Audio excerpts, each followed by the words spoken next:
오늘은 성령 강림절로 20째 주일입니다. 거룩하신 삼위일체 하나님께 영과 진리로 예배하겠습니다.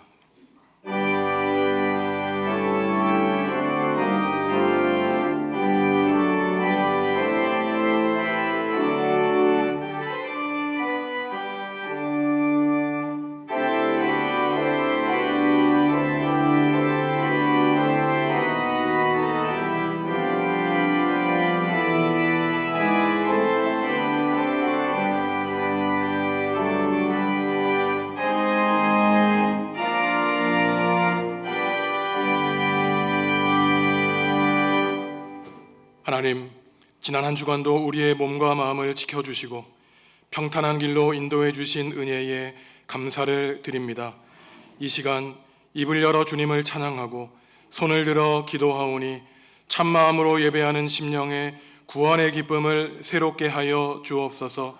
형식적인 예배, 습관적으로 드리는 예배가 아니라 새로운 마음, 새로운 결단으로 드리는 예배 되게 하여 주옵소서. 예수님의 이름으로 기원하옵나이다. 아멘. 하늘에 계신 우리 아버지, 아버지의 이름을 거룩하게 하시며 아버지의 나라가 오게 하시며 아버지의 뜻이 하늘에서와 같이 땅에서도 이루어지게 하소서.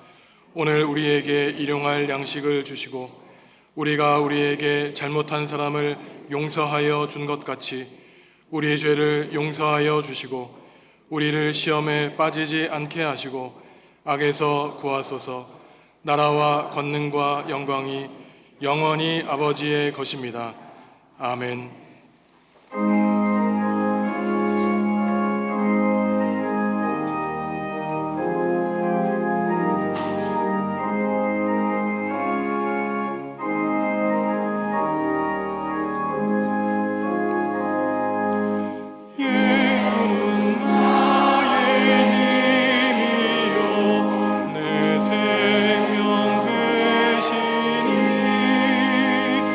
내 주 예수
하나님과 이웃과 피조세계 지은 죄를 고백하겠습니다.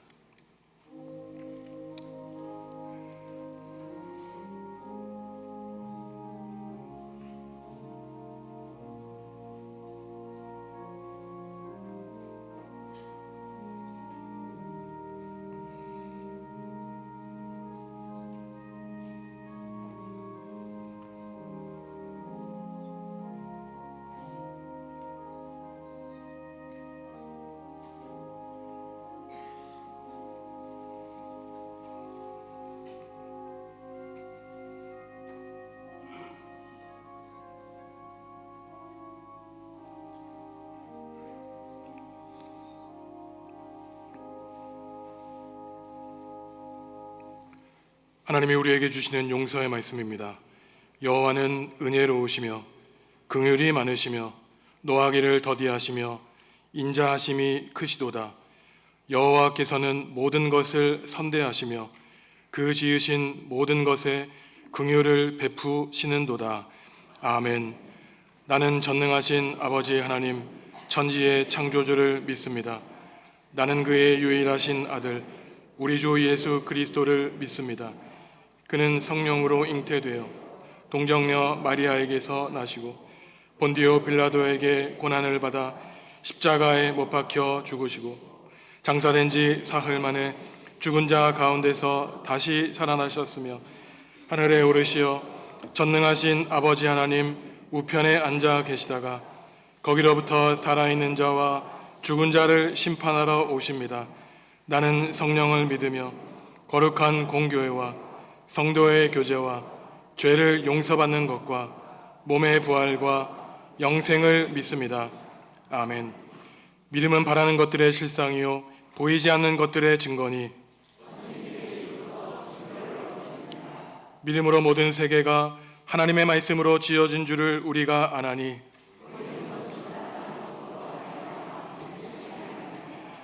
믿음으로 아벨은 가인보다 더 나은 제사를 하나님께 드림으로 의로운 자라 하시는 증거를 얻었으니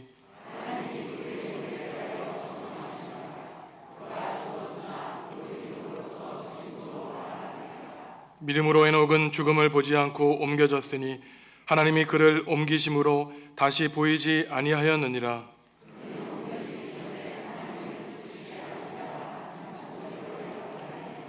믿음이 없이는 하나님을 기쁘시게 하지 못하나니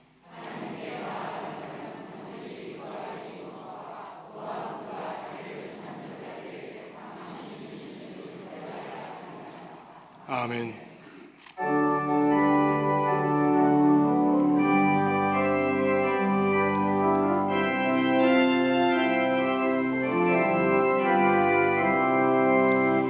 어디든지 예수 나를 이끌면 어디든지 예수 함께 가려네.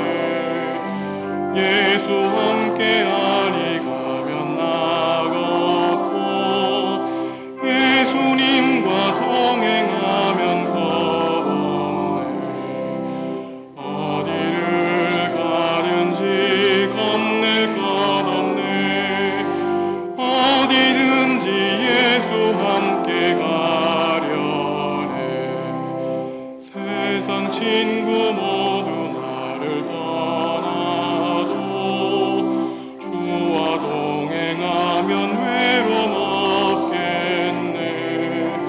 가는 길이 위태하고 험해도 어디든지 예수 함께 가려네. 어디를 가든지 겁낼 것 없네.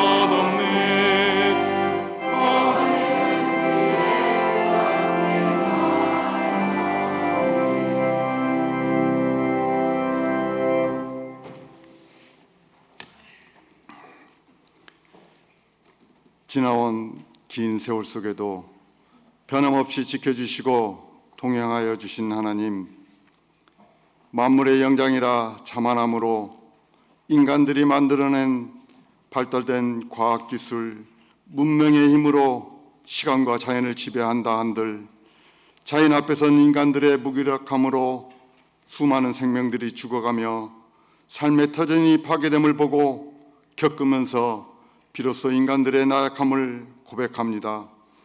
교만했던 저희들을 불쌍히 여겨주시고 용서하여 주시옵소서. 겸손한 마음으로 주님께서 베풀어 주신 은혜에 감사한 마음으로 순종하며 살아가게 하여 주시옵소서. 하나님, 이 시간 갈급한 심정으로 주님 앞에 나왔습니다. 거룩한 주의 날 찬송과 기도로 경배하며 예배하게 하시니 영광 받아 주시옵시고, 저희들의 마음의 문을 열어 주님을 바라보게 하시고 주님을 향한 사랑의 통로가 되어 주시옵소서. 세상 끝까지 복음을 전하라 하신 하나님, 목숨 걸고 가야 하는 고행길 두기고의 헌신이 있었기에 바울의 위대한 서신서가 2000년이 지난 지금까지도 수많은 영혼들에게 생명의 빛을 비추고 지금 우리들 마음속 깊이 들어와 놀라운 구원의 진리를 깨닫고 주님의 은혜를 누리고 있습니다. 새 생명으로 거듭나며 신실한 일꾼이 되게 하시고 구원받은 모든 성도는 주를 위해 죽도록 충성할 때 생명의 면류관을 받을 줄 믿습니다. 전능하신 하나님, 예수 그리스도 사랑의 공동체로 자리잡은 정읍중앙교회를 이곳에 세워주시고 저희들에게 복음을 전하는 믿음의 일꾼으로 삼아주시고 이 시대의 사명을 다하며 지역과 세계 열방을 품게 하여 주시옵소서. 주님 오시는 그날까지 복음의 역사가 끊기지 않도록 지켜주시옵시고 다음 세대를 위해 준비하게 하시옵소서.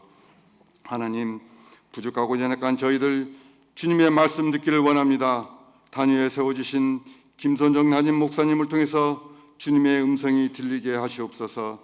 지치고 상한 영혼들, 아픈 상처들 치유함을 통해 영육간의 강건함으로 죄인의 삶을 통해 회복의 은혜를 내려주시어 건강한 몸으로 선교와 나눔을 베풀게 하여 주시옵소서. 주님의 영광을 위해 찬양으로 헌신하는 호산나 찬양들을 기억하시고 입술을 통해 들려지는 아름다운 선율이 자신을 나타내는 소리가 되지 않도록 하시고 오직 하나님께 영광되게 하시옵소서. 예배를 위해 헌신하는 모든 심령들 크신 축복으로 베풀어 주실 줄 믿사오며 예수 그리스도의 이름으로 기도합니다.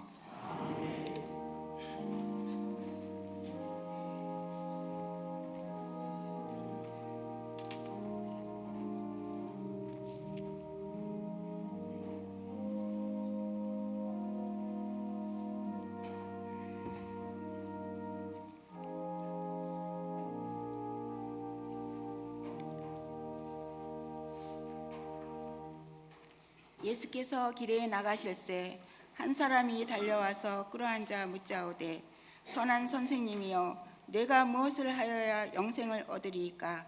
예수께서 이르시되 내가 어찌하여 나를 선하다 일컫느냐? 하나님 한 분 외에는 선한 이가 없느니라. 내가 계명을 안 하니 살인하지 말라, 간음하지 말라, 도둑질하지 말라, 거짓 증언하지 말라, 속여 빼앗지 말라, 내 부모를 공경하라 하였느니라. 그가 여짜오되 선생님이여 이것은 내가 어려서부터 다 지켰나이다.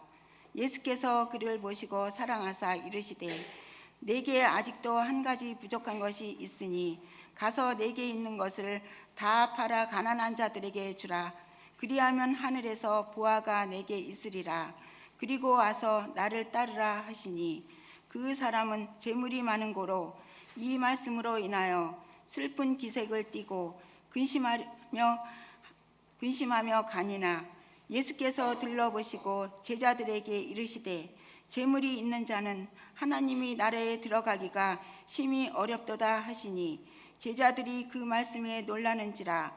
예수께서 다시 대답하여 이르시되 얘들아 하나님의 나라에 들어가기가 얼마나 어려운지 낙타가 바늘기로 나가는 것이 부자가 하나님의 나라에 들어가는 것보다 쉬우니라 하시니 제자들이 매우 놀라 서로 말하되 그런즉 누가 구원을 얻을 수 있는가 하니 예수께서 그들을 보시며 이르시되 사람으로는 할 수 없으되 하나님으로는 그렇지 아니하니 하나님으로서는 다 하실 수 있느니라.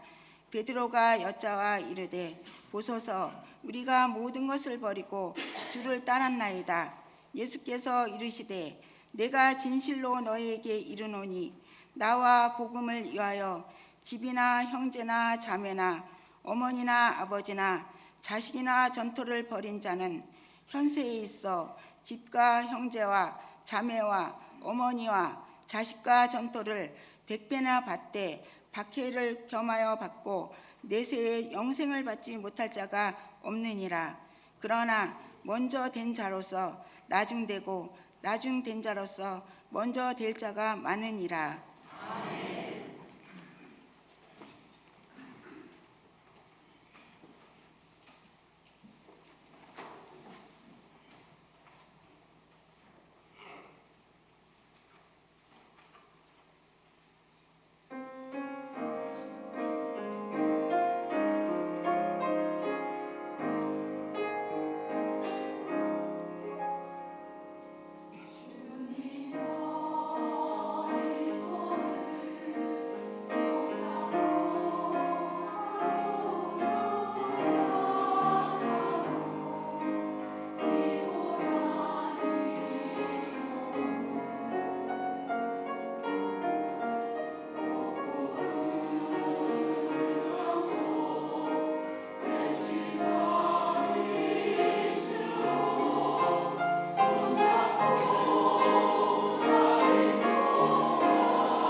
아멘.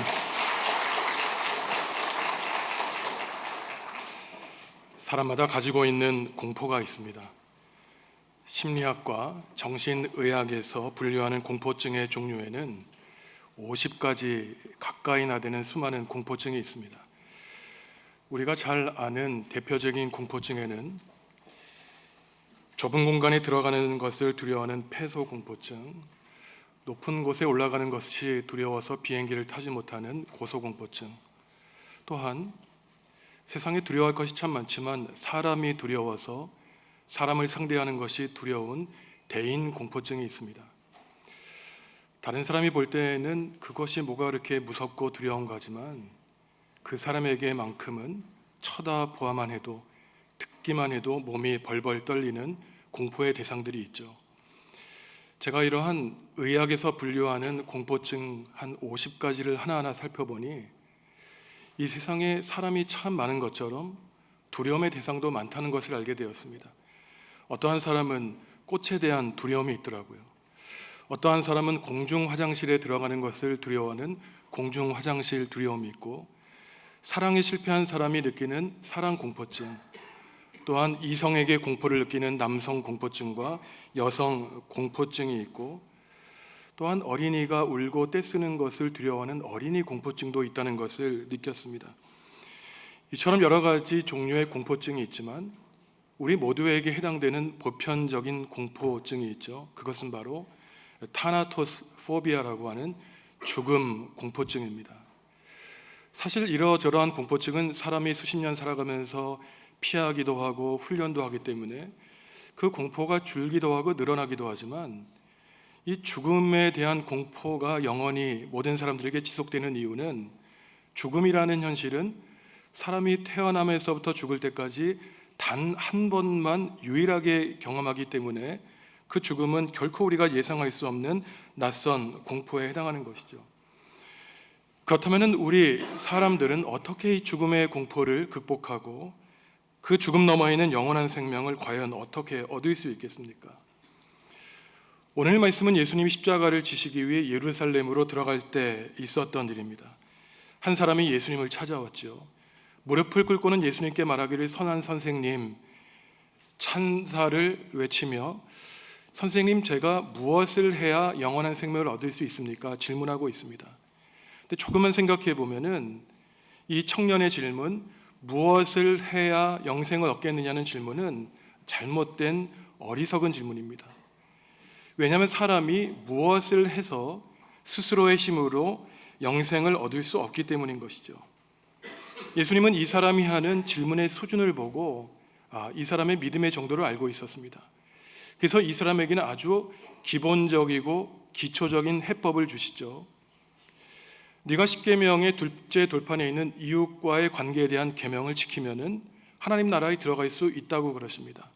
십계명 둘판에 있는 6계명은 살인하지 말라, 간음하지 말라, 도둑질하지 말고 거짓 증언하지 않으며 탐심을 갖지 말고 부모를 공경하라는 계명이죠.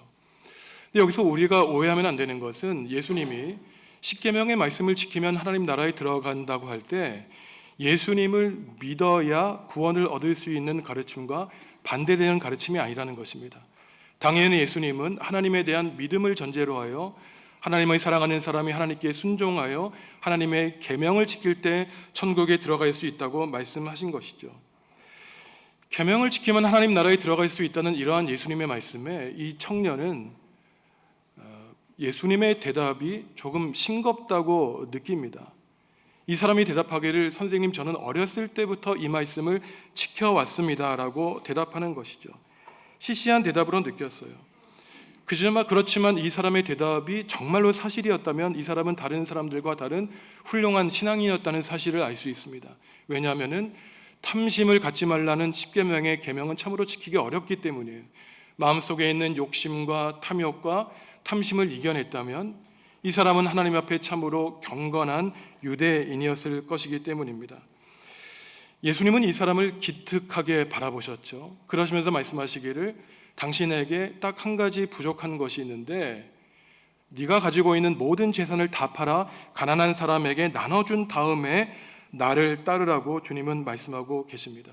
예수님이 보시기에 이 사람이 주님의 길을 걷는데 방해되는 그것은 바로 그 사람이 가지고 있는 수많은 재물이었기 때문이에요. 예수님이 이렇게 판단하신 근거가 도대체 어디에 있을까요?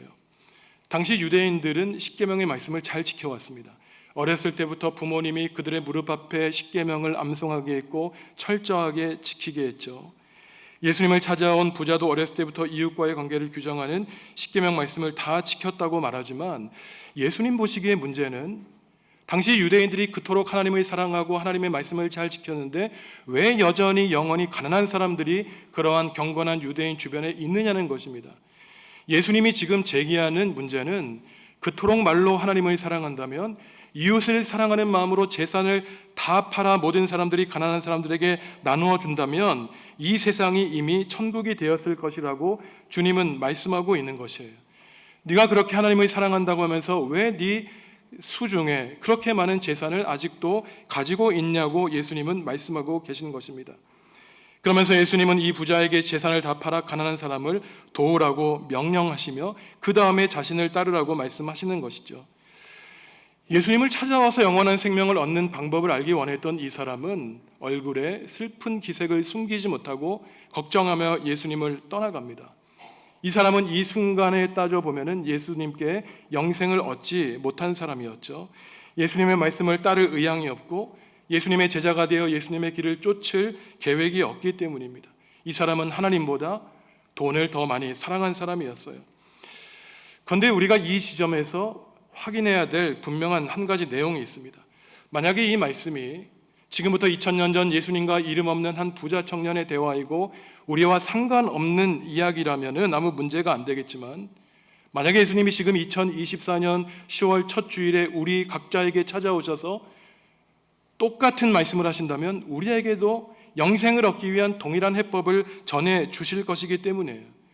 만약에 예수님이 저와 여러분들에게 지금 가지고 있는 재산을 다 팔아서 가난한 사람들에게 나누어 주라 그런다면은 100% 확실한 사람은 어느 누구도 저와 여러분 가운데 어느 누구도 예수님의 말씀에 순종할 사람은 없다는 것은 확실할 것입니다. 왜냐하면 우리가 하루하루를 살아가기 위해서는 최소한의 물질과 재화가 필요하기 때문이에요. 그렇다면 예수님이 도대체 어떠한 의도로 재산을 다 팔라 그러셨는지 예수님의 말씀을 계속해서 들어볼 필요가 있습니다. 예수님은 이 부자 청년이 떠나가자 제자들을 둘러보셨습니다. 제자들도 의아해했죠. 예수님이 제자들에게 설명하시기를 재물이 많은 사람들, 재물을 의존하며 사는 사람들이 하나님 나라에 들어가기가 그 큰 짐승인 낙타가 바늘길을 통과해서 나가는 것보다 더 어렵다고 말씀하고 계십니다. 이것은 사실상 돈이 많은 부자는 하나님 나라에 갈 수 없다는 것을 말하는 것이에요. 그래서 제자들은 그렇다면은 이토록 하나님 나라에 들어가기 어렵다면 도대체 누가 구원을 얻을 수 있느냐고 예수님께 질문합니다. 제자들의 질문에 대해서 예수님이 대답하시기를 하나님은 하실 수 있다는 거예요. 사람이 볼 때 낙타가 바늘길을 통과하는 것이 불가능해 보이지만 하나님이 원하시면 그것도 가능하다고 예수님은 말씀하시는 것입니다. 이 말씀은 사람이 스스로의 힘과 노력과 공의로 천국에 들어가는 것이 아니라 우리가 얻는 구원은 하나님의 전적인 은혜로 우리에게 베풀어 주시는 선물이라고 주님은 말씀하고 계신 것입니다.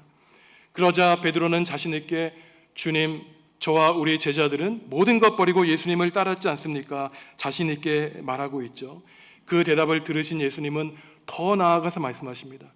나를 위해서 집과 가족, 부모님과 형제자매, 땅과 논밭을 다 판 사람들은 비록 세상을 살아갈 때 박해를 받겠지만 100배의 땅과 가족과 형제자매를 얻을 것이라고 주님은 말씀하고 계세요.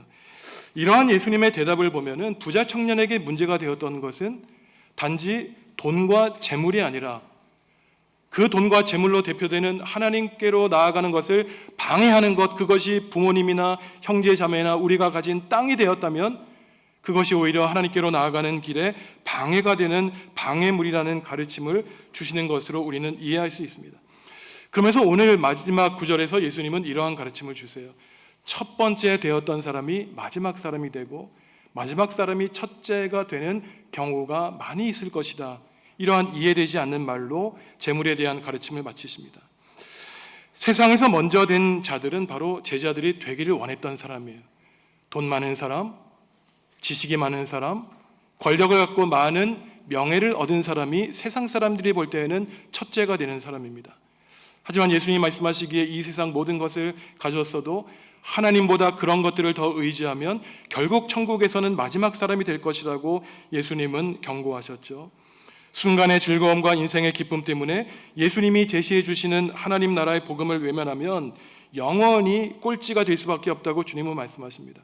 그렇다면 첫째가 될 수 있는 꼴찌는 누구를 가리키시는 것일까요? 우리가 읽지 않았지만 본문 바로 앞에 있는 어린 아이들이 세상에서는 마지막 사람이라는 것입니다.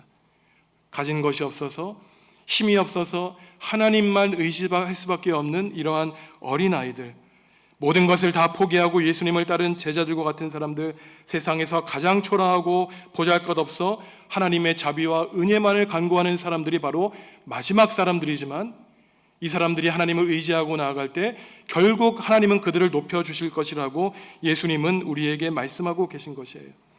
첫째 되었던 사람이 마지막 사람이 되고 마지막으로 여겨지는 사람이 첫째가 될 것이라고 하는 이러한 예수님의 마지막 말씀은 사실 마가복음 10장에서 처음으로 하신 말씀이 아닙니다. 이 말씀은 그 앞장 9장에서 이미 예수님이 똑같이 하신 말씀이고 오늘 반복해서 말씀하고 계세요. 9장 35절의 말씀을 세 번역으로 함께 다시 읽습니다. 예수께서 앉으신 다음에 12 제자를 불러놓고 그들에게 말씀하셨다. 누구든지 첫째가 되고자 하면 그는 모든 사람의 꼴찌가 되어서 모든 사람을 섬겨야 한다. 아멘. 예수님은 마가복음 8장, 9장, 10장에서 자신이 앞으로 대제사장과 서기관과 바리새인과 장로들에게 붙잡혀서 십자가에 달려 죽을 것이지만 사흘 뒤에 부활할 것을 3번이나 걸쳐 순환을 미리 예고해 주셨습니다. 하지만 반복할 때마다 제자들은 예수님의 그 순환 예고를 이해하지 못했어요. 제자들은 늘 딴소리를 합니다. 오늘 말씀은 두 번째로 말씀하신 예수님의 순환 예고의 본문 안에 있는데 그때도 마찬가지였어요. 예수님은 괴로운 마음으로 자신이 당할 고난을 제자들에게 말씀해 주셨지만 그때 그 자리에서 제자들이 서로 논쟁한 것은 우리 가운데 누가 크고 누가 작은가, 이것을 논쟁하고 있었습니다. 속상한 마음으로 예수님이 말씀하셨던 거예요. 누구든지 첫째가 되려거든 마지막 사람이 되어서 사람을 섬겨야 된다고 말씀하고 있는 것입니다. 성도 여러분, 혹시나 여러분들이 인생을 살아가면서 꼴찌가 된 것 같아서 뒤처지는 느낌을 받을 때가 있지 않습니까? 첫째가 되지 못한 것 같아 속상하지는 않습니까? 내 자녀가 1등을 하고 좋은 직장에 들어가고 성공하기를 바랬지만 실패한 것을 보았을 때 내가 하나님을 믿는 것이 잘못된 것은 아닌가, 혹시 신앙의 회의감을 갖고 있진 않았습니까? 우리 모두는 그랬죠. 어린 시절부터 장성한 어른이 될 때까지 늘 경쟁을 부추기는 사회에서 1등해야 된다, 더 열심히 일해야 된다, 성공해야 된다, 일하지 않으면 뒤처진다, 늘 경쟁을 일삼는 사람이었기 때문에 결국 그러한 사회 분위기 속에서 한 번도 만족스럽고 행복한 적이 없었어요. 늘 나는 실패자였고 나는 무능한 사람이었고 나는 아무것도 갖지 않은 불행한 사람이라고 하는 의식을 이 사탄이 지배하는 세상에서 우리는 가져왔던 것입니다. 그러니 한번 세상을 보십시오.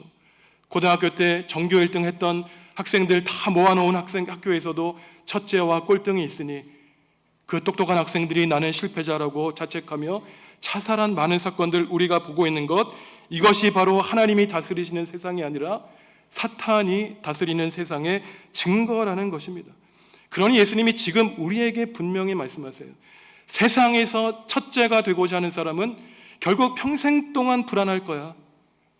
세상에서는 첫째일지 모르지만 하나님 나라에서 마지막 사람이 될 수밖에 없는 것은 하나님의 마음을 다스리지 않으니 늘 불안함과 공포와 두려움 가운데 언제나 뒤처지지 않을까, 늘 불안하니 스스로를 죽음으로 몰아가는 불행한 삶을 사는 안타까운 부자의 삶을 사는 것입니다. 이제 우리는 결론을 나름대로 내야 되겠죠. 우리 삶에 적용해야 됩니다. 그렇다면 재산을 다 팔아 가난한 사람에게 나누어 주라는 이 예수님의 가르침은 도대체 무엇일까요? 재물을 다 팔아 가난한 사람에게 나누어 주라고 하는 이 문자적인 명령으로 받아들인다면 이 가르침은 이단 교주의 가르침일 것입니다. 만약에 제가 여러분들에게 지금 재산을 다 팔라고 한다면 다 코웃음 치시겠죠. 하지만 이러한 예수님의 말씀이 문자적으로 지키라고 하시는 말씀이 아니기 때문에 또한 우리는 이러한 예수님의 말씀 앞에 평온한 마음을 가질 수는 없습니다. 왜냐하면 이 말씀을 예수님이 하셨기 때문에 이러한 말씀 앞에 떳떳할 수 있는 사람은 아무도 없습니다. 예수님의 명령이 불가능해 보이는 가르침이라고 해서 안도감을 가질 수 없죠. 예수님이 이러한 노골적인 가르침, 재산을 다 팔라고 하신 이러한 가르침을 주신 이유는 바로 영원한 영생과 복음에 대한 가르침을 주시기 위한 것이었어요. 복음은 기쁜 소식이라고 합니다. 하지만 이 자리에 있는 우리 모두에게 복음이 기쁜 소식은 아니에요. 하나님만 의지하는 사람에게는 복음은 기쁜 소식입니다. 하지만 하나님 이외에 의지할 것이 많은 사람들, 내 재산, 내 돈, 내 인맥, 학식, 능력, 하나님을 뒷전에 두는 사람은 그 모든 것 버리라고 하니 재수 없는 소식이에요. 불안한 소식입니다. 나를 잡아 넘어뜨리게 하는 그러한 소식인 것이에요. 부담스러운 소식입니다. 이 부자에게 그랬듯이 이 소식은 슬픈 소식이에요. 하지만 복음에는 우리를 변화시키는 힘이 있습니다. 우리의 마음을 뒤흔들어 놓는 역동적인 힘이 있어요. 세상의 거짓 안도 때문에 평화를 누리는 사람들, 세상의 힘과 권력과 지식과 학벌과 인맥 안에서 거짓된 평화를 누리는 사람에게 복음은 그 사람들의 거짓된 평안을 뒤집어 흔들어 놓습니다. 복음 임하면 내가 이렇게 거짓된 평화를 누리며 살아야 될까? 나 자신을 돌아보게 되고 회개하게 만들어요. 하지만 세상에서 내가 꼴찌가 아닌가? 경쟁사회에서 뒤처졌다고 느끼는 사람들에게는 복음은 우리에게 하늘의 참된 평화를 허락하여 줍니다. 복음은 하나님을 믿지 않는 사람을 불안하게 하지만 하나님을 신뢰하는 사람에게는 영원한 참된 평화와 안식을 주는 것이에요. 이것이 바로 예수님의 기쁜 소식, 복음이 우리에게 주는 힘과 능력입니다. 오늘 예수님을 찾아와 무릎 꿇고 질문한 이 사람에게 복음은 받아들일 수 없는 슬픈 소식이었어요. 자신이 부자라는 사실을 알고 있었기에 이 사람은 재물이 많아 얼굴에서 슬픔을 감추지 못하고 예수님을 떠나갑니다. 이 사람은 신앙에 많은 자질을 갖고 있는 훌륭한 사람이었죠. 어렸을 때부터 좋은 부모님 밑에서 십계명 계명을 훈련받았어요. 암기하며 늘 하나님을 의식하고 살았습니다. 이 사람을 보고 예수님은 사랑스러웠고 기특해 하셨어요. 하지만 한 가지 부족한 것을 지적하셨을 때 네가 가진 그 수많은 재물 때문에 네가 영생으로 나아가는 길, 하나님께로 나아가는 길이 방해받고 있다고 예수님은 말씀하셨던 것입니다. 예수님이 돈이 필요 없다고 하신 말씀이 아니에요. 이 세상에서 돈 사랑하지 않는 사람 없습니다. 하지만 한계를 주신 거예요. 돈을 사랑하되 제발 하나님만큼 사랑하지 말라는 것입니다. 하나님 이상으로 사랑하지 말라는 것이에요. 바울 사도가 그랬죠. 돈을 사랑하는 것이 모든 악의 뿌리라고 말했습니다. 예수님은 부가 가지고 있는 위험을 이 부자 청년이 알기를 바라셨던 거예요. 재물은 사람의 마음을 집착하게 합니다. 불안하게 해요. 돈이 없으면 어떻게 살아갈까? 하나님을 의지하는 것에 방해합니다. 재물은 사람의 마음을 세상에 집착하게 하죠. 물질에 대한 집착은 모든 사랑과 사건을 돈에 대한 판단으로 나열합니다. 돈이 있는지 돈이 없는 사람인지, 돈이 되는 일인지 돈이 안 되는 일인지, 평생 동안 돈의 가치 기준에 따라 살아가니 마지막 하나님을 만나는 순간 그 많은 재산 두 손에 뻘쳐 버리지 못해 두 손을 꽉 잡고 죽는 불행한 모습으로 삶을 마치는 것입니다. 부에 대한 집착은 자기를 부인하고 자기 십자가를 지고 예수님을 따르지 못하게 하죠. 예수님을 따르기 위해서는 모든 것 다 버리고 주님의 생명의 길을 선택해야 될 용기를 필요로 합니다. 예수님이 부자에게 가진 것을 다 팔아 가난한 사람에게 주라고 하실 때 예수님이 확인하고 싶으셨던 것은 하나님과 재물 중에 너는 궁극적으로 마지막 순간에 무엇을 선택할 수 있느냐, 그 마음을 확인하기를 바라셨던 것입니다. 마태복음 6장 24절에서 예수님이 하나님과 재물을 겸하여 섬길 수 없다고 하신 것이 이것과 같아요. 이것은 단지 돈의 문제가 아닙니다. 헌금에 유치한 문제가 아니에요. 창세기 20여 장에서 하나님이 아브라함에게 25년 만에 주신 그 이삭을 바치라고 명령하셨을 때 아브라함에게는 청천벽력과 같은 소식이었지만 하나님을 신뢰했기에 외아들마저도 제물로 바치겠다고 다짐했을 때 단도를 들고 있는 아브라함을 찾아와서 이제는 됐으니 그 칼을 내려놓으라고 하나님이 아브라함에게 말씀하셨던 이유가 바로 여기에 있습니다. 재물을 다 팔아 가난한 사람에게 주라는 예수님의 말씀은 과연 우리가 영원한 생명, 정말로 천국의 보물을 얻기 위해 이 세상 그 무엇 바칠 수 있냐고 예수님은 우리의 믿음을 확인하기를 바라시는 것이죠. 예수님을 찾아온 사람은 영생을 얻지 못했습니다. 근심하며 예수님을 떠났죠. 물론 이후에 마음을 고쳐먹고 예수님께 다시 돌아왔는지는 모릅니다. 하지만 세상에는 이처럼 예수님을 신뢰하지 않는 사람만 있는 것은 아니죠. 세상에서 가지고 있는 모든 것 다 버리고 예수님을 따른 예수님의 훌륭한 제자가 있지 않습니까? 바울이었죠. 혈통으로는 바리새파 사람으로 존귀한 사람이었습니다. 훌륭한 스승 밑에서 율법을 배운 율법 전문가였어요. 하지만 이 바울이 환상 가운데 예수님을 만나자 그가 가지고 있었던 모든 재물과 지식을 배설물로 버리게 됩니다. 예수님을 아는 지식이 그 어떠한 지식보다 가치 있고 훌륭한 지식이라는 사실을 이 사람은 깨달았기 때문에 이전 것에 더 이상 집착하지 않습니다. 용기가 있었기에 두려움을 이겨낼 수 있었죠. 모험 없이는 승리할 수 없습니다. 우리가 하나님을 믿는다고 하면서도 하나님 앞에 나의 운명을 걸었을 때 실패하면 어떻게 될까? 불안한 사람, 결코 가나안 땅을 향해 떠났던 아브라함과 같은 패기 있는 용기, 승리를 얻을 수 없는 것이죠. 바울은 그 모든 것을 버렸기에 영원한 생명을 얻었던 것입니다. 예수님이 말씀하시죠. 누구든지 나와 복음을 위하여 자기 목숨을 잃으면 구원하리라. 누구든지 첫째가 되고자 하면 무사람의 끝이 되며 무사람을 섬기는 자가 되어야 하리라.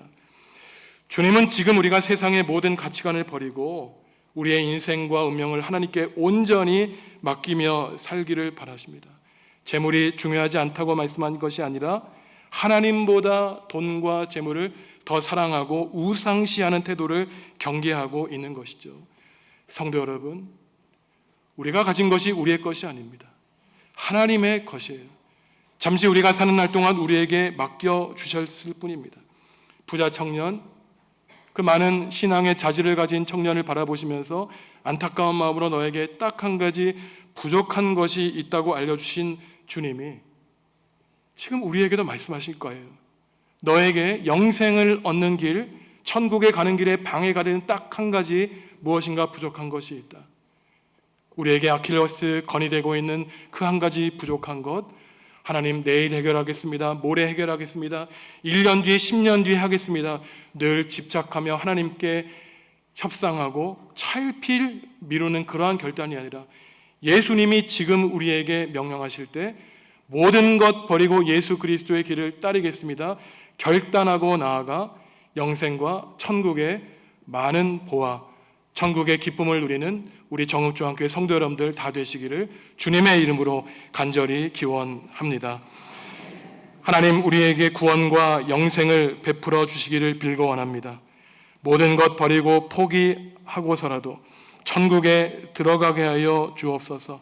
세상과 하나님 사이에서 우왕좌왕하여 하나님의 얼굴을 부끄럽게 하지 않고 모든 것을 버리고 예수님을 따를 용기도 허락하여 주시옵소서.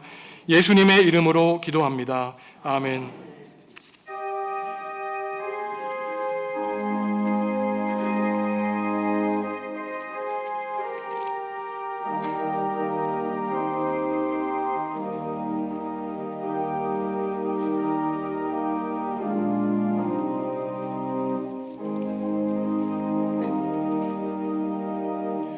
진자 되기 원합니다.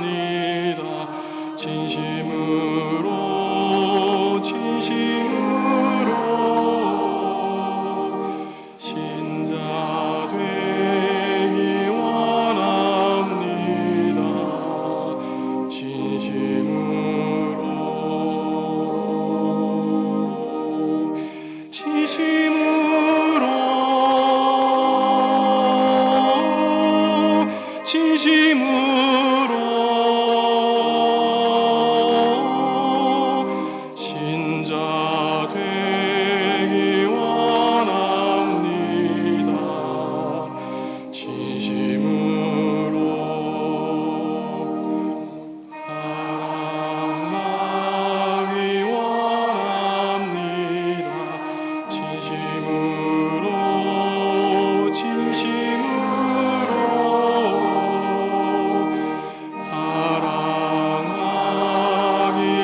사랑하기 원합니다. 진심으로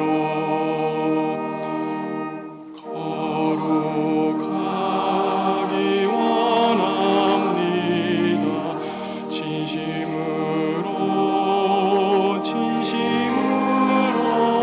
진심으로 거룩하기 원합니다.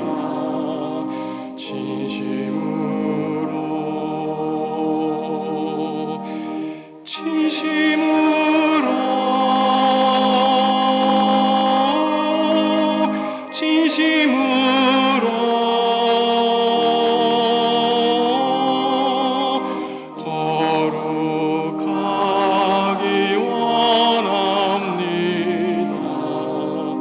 진심으로 예수 닮기 원합니다. 진심으로 예수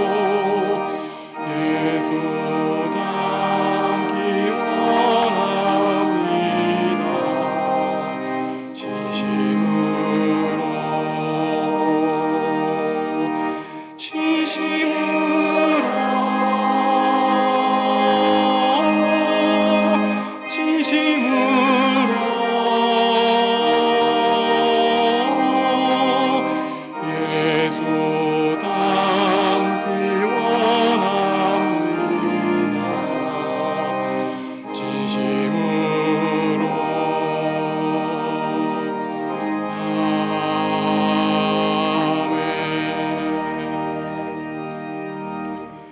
성도 여러분, 주님이 우리에게 물으십니다.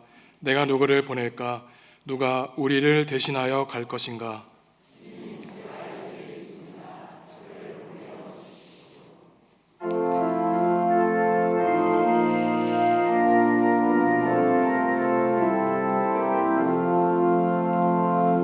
주께서 주신 은혜 한없이 크오니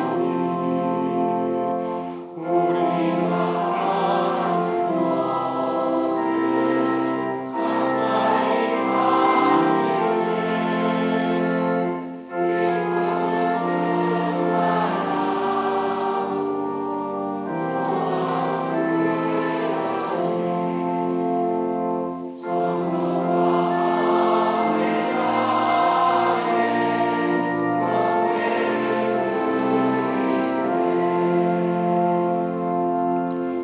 하나님, 아침 저녁으로 쌀쌀해진 날씨에 이제 가을이 되었음을 느낍니다.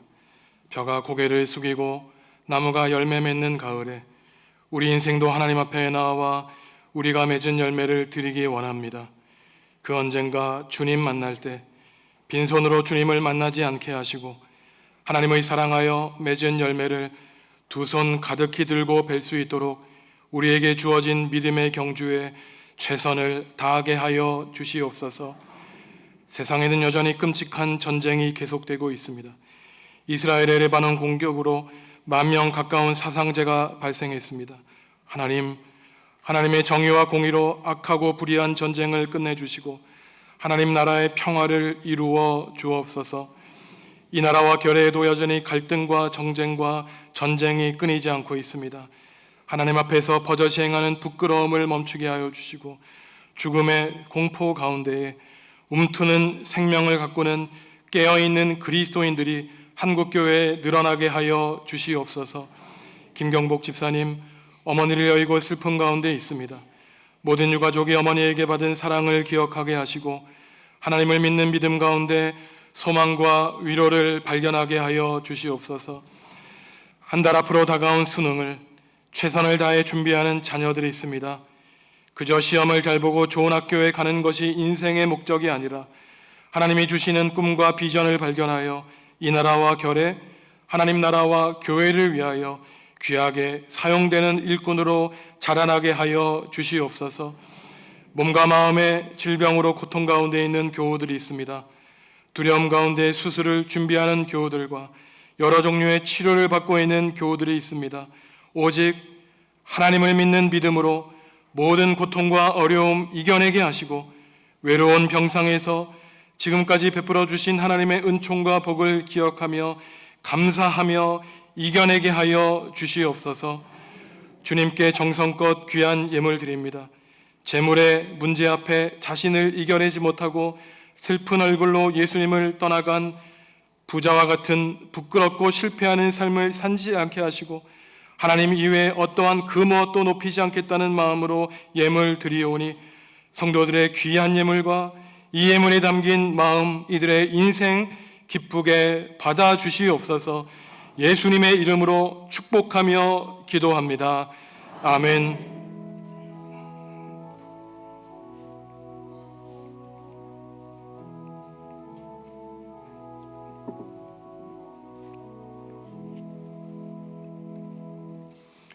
주님의 평화가 성도 여러분과 함께 하시기를 바랍니다.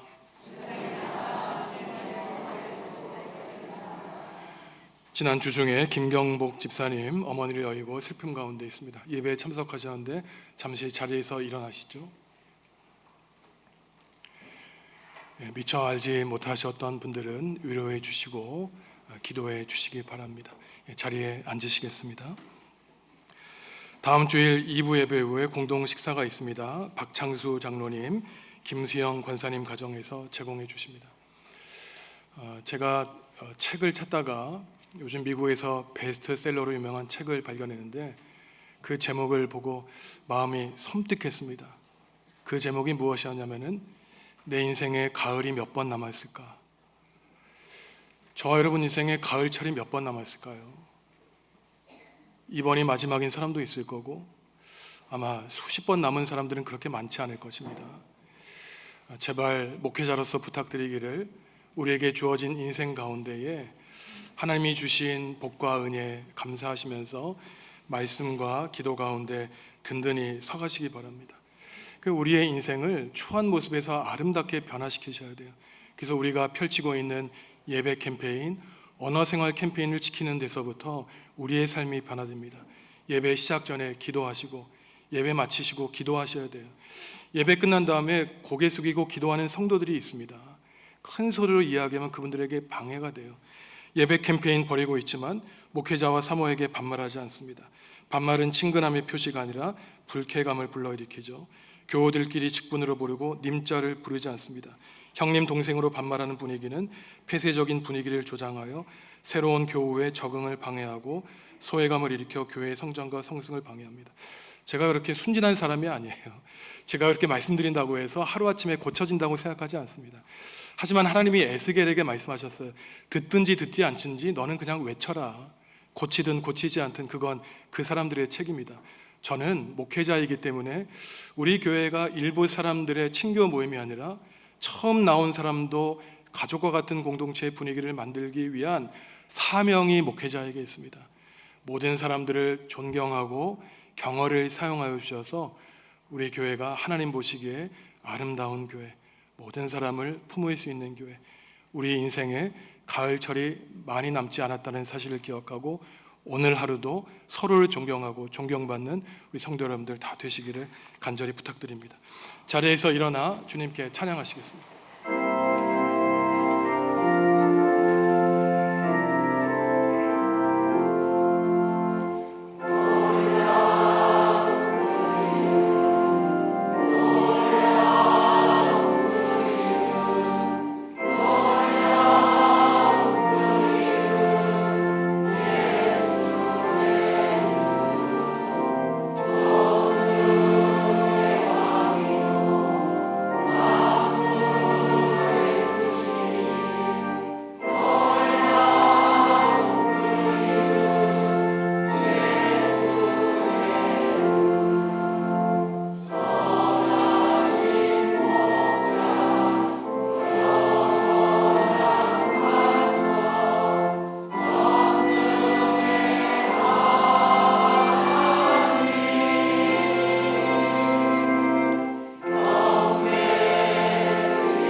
사랑하는 성도 여러분, 여러분에게 한 가지 부족한 것이 무엇인지 깊이 생각하시기 바랍니다.